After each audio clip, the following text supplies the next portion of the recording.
ශ්‍රද්ධාවන්ත වාසනාවන්ත පින්වතුනි පින්වැතියනි හෙළතුන්තල ශ්‍රී බෝධිමළු මහා විහාරස්ථානයේ ඉදිකිරීමෙන් පවත්වනු ලබන මේ මහා සෑරජාණන් වහන්සේගේ ඉදිකිරීම කටයුතු අපි මේ වෙන විට ආරම්භ කරමින් පවත්වනු ලබනවා.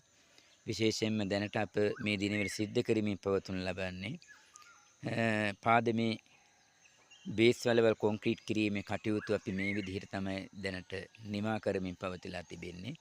විශේෂයෙන්ම ඊළඟට බලාපොරොත්තු වෙන්නේ බිත්ති 4 හා වෙන තාලට අඩි 54 විස්කම්බී තිබෙන මේ බිත්ති අතර පිට බීම් දැමීමේ කටයුතු කාරණා සිද්ධ කරන්නට අපි මේ වෙන විට වැඩ කටයුතු ආරම්භ කරලා තිබෙනවා.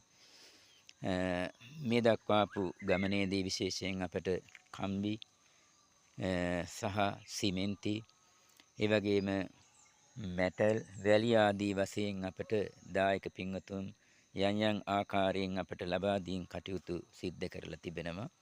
මේ ඔබට දකින්ට හම්බ වෙන්නේ මේ මහා සෑරජාණන් වහන්සේගේ පාදම දැමීමෙන් අනතුරුව බේස් වලවල් දැමීම සඳහා අවශ්‍ය කරන කාණු කැපීමේ කටයුතු මේ සිද්ධ වෙමින් පවත්වනු ලබන්නේ.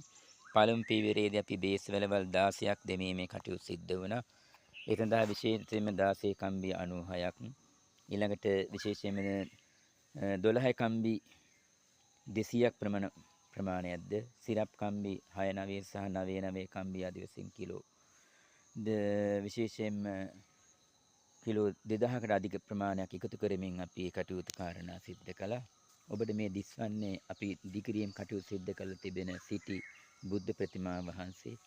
ඉන් අනතුරුවයි ඔබට දිස්වන්නේ මේ ස්ථානයේ තෙජබල සම්පන්න විරාජමානව වැඩ වාසය කරනු ලබන බෝධිරාජයාණන් වහන්සේ මේ දිස්වන්නේ ඔබට ඓතිහාසික වටිනාකමක් ඇති බෝධිරාජයාණන් වහන්සේනම බොහෝ දෙනාගේ හිතසුව පිණිස කටයුතු කරන බෝධින් වහන්සේනමක් හැටියට අප අදහස් කරන මේ දිස්වන්නේ සල්ගසක්. ඒ වගේම මෙහා පැත්තෙන් අපි ගෙනන ලද කළුගල් ඔබට මේ දිස්වන්නේ කළුගල් පිට්බින් දැමීමේදී අපට අඟල් 4ක ප්‍රමාණයට කොන්ක්‍රීට් දැමීමෙන් අනතුරු කළුගලින් බැඳීමේ කටයුතු සිද්ධ වෙනු ලබනවා. ඉන් අනතුරුවයි විශේෂයෙන්ම මිලි 12 කම්බි භාවිතා කරමින් මේ ස්ථානයේ තියෙන අඩි 54 ශාලාව එකිනෙකට හා කිරීමේ කටයුතු සිද්ධ වීමට නියමිත වෙන්නේ. ඒ නිසා අපට මේ සඳහා මහ විශාල මුදලක් වියදම් වෙන බවට අපට ඇස්තිමේන්තු ලැබිලා තිබෙනවා. බහර දූර කාර්යයක් ශ්‍රමදායකත්වයේ අවශ්‍යයි අපට විශේෂයෙන්ම.